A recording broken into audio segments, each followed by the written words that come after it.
They told me for years there was no money in podcasting. Well, they were all wrong. Good mother. So what did you do in the medical field? So you were in the ambulance. You didn't drive the ambulance. Were you kind of more making sure, like what did you do in the actual ambulance?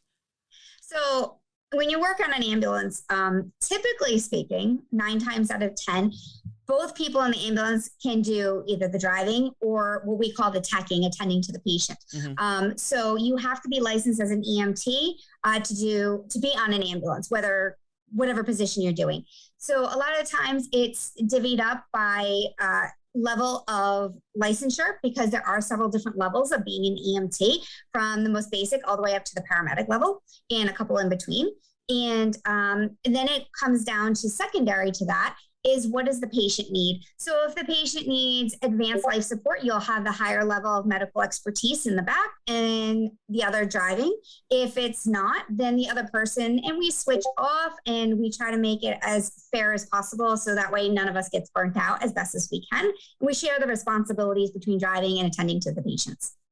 Okay. Now ambulances, correct me if I'm wrong, but ambulances technically aren't part of the hospital, right? They're like usually their own third-party company. Like, I remember John Oliver did a piece on it not long ago, but can you kind of break that down, how like the ambulances are so disconnected from the actual healthcare industry? Yeah, so there's a running joke in the EMS world that we are the redheaded stepchildren of emergency services. Yes.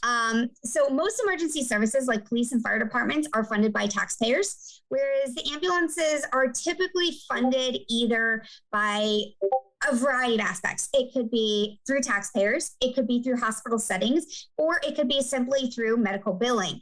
Unfortunately, there is no set standard for how an ambulance service will bill. Some ambulances are private companies, which will do interfacility transfers. So if you are at one hospital that doesn't meet your medical needs, they will put you in an ambulance and ship you to another hospital. We call that an IFT transfer. And so there are private companies that do those. Some 911 systems do them if there's no privates available. And then you have your 911 systems where the ambulances can be part of the fire department, or they're an independent entity of themselves. So there's no set standard, unfortunately, and it ranges across the board. And even though we are licensed medical professionals and we are doing the job in a 6x6 box going 80 miles an hour down the highway, we are not anywhere near compensated like a nurse or a doctor is, or a respiratory therapist, even though we're doing the job of 6 different people in an emergency room in the back of an ambulance. And sometimes it's just the 2 of us, and we don't always have an extra set of hands, especially if somebody goes into cardiac arrest where their heart stops. Right. We are doing the job of a whole team of people, just the 2 of us, to try to revive that person. Whereas in an emergency room, you would have a team of doctors and nurses and respiratory therapists and pharmacists and everything. And we're not anywhere near compensated, anywhere near close to that. There are, janitors that make more than we do. God, that must be so frustrating. It very much is. And part of the problem is the insurance rates. Mm-hmm.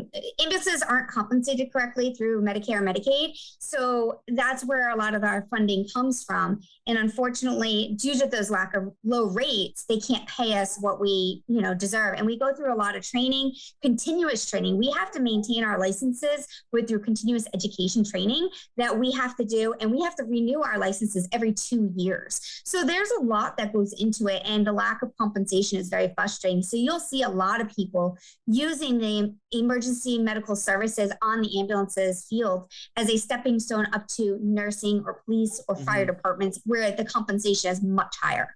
Well, the licensing I can understand. Like my mom was a social worker in a high school, and she has since retired, but she still needs to maintain her license in case she wants to do anything with it again. So licensing makes sense. She's part of the teachers union, so she was well compensated. So I can't imagine going through all of that and you're still getting, quote unquote, the short end. Now, what do you think causes that? Is it more the insurance companies? Is it more just who's trying to save the quick buck? It really comes down to the insurance companies. Of course it is. Police and firefighters are compensated pretty well. Yeah. On the EMS side, because we are not considered that, we're not given the respect of that.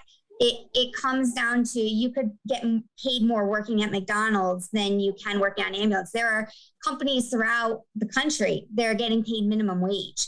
And And that's pretty sad because we're providing life-saving support Right. and we are medical professionals with years of training. So it gets very frustrating and the burnout rate is very high and the PTSD rate is very high. We see the worst of the worst. Yeah. But unfortunately, whenever you hear about, you know, something on social media or the news, it's always the firefighters and police responded and then took the person to the hospital. That's not really true. They don't take them to the hospital. The EMTs stabilize the patient and take the patient to the hospital.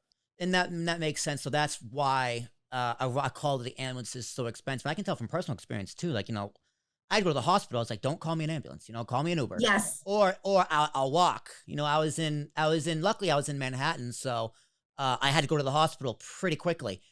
And my mom was like, call ambulance. I was like, you crazy? She's like, I'll pay the bill. I'm like, are you crazy? So I look up on my phone. It was like a 10-minute walk. So I walked. And I just walked. I just bared the brunt because it's like $4,000 for an ambulance ride. And don't get me wrong, like I understand that cost better now because of everything what you just told me, right? It's so expensive for an ambulance ride and it's through a private company because the insurance companies are shafting you.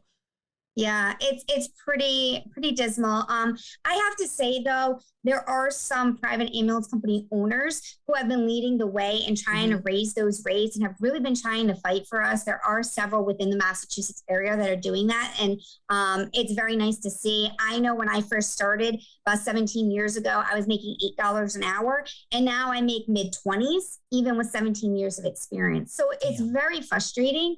But you know, you put in your time, you do your education, and you just continue to move forward. And for me, it was very important for me to continue to do that while running my business. And so I still do to this day. And I'm very excited to still be a part of that and continue providing that life-saving support for people, in addition to providing that support for business owners. Yeah. And shout out to the Boston medical field. They have some of the best hospitals in the world, including Children's Hospital, where I believe this guy right here was born. I know I was born in Boston. I'm just assuming it was Children's Hospital.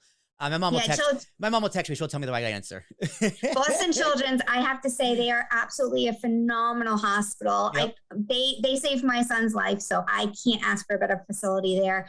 And they are one of the top hospitals in the world. People from all over the world go to Boston for their medical care. So it is top notch up there. Yeah, they saved my life quite a few times.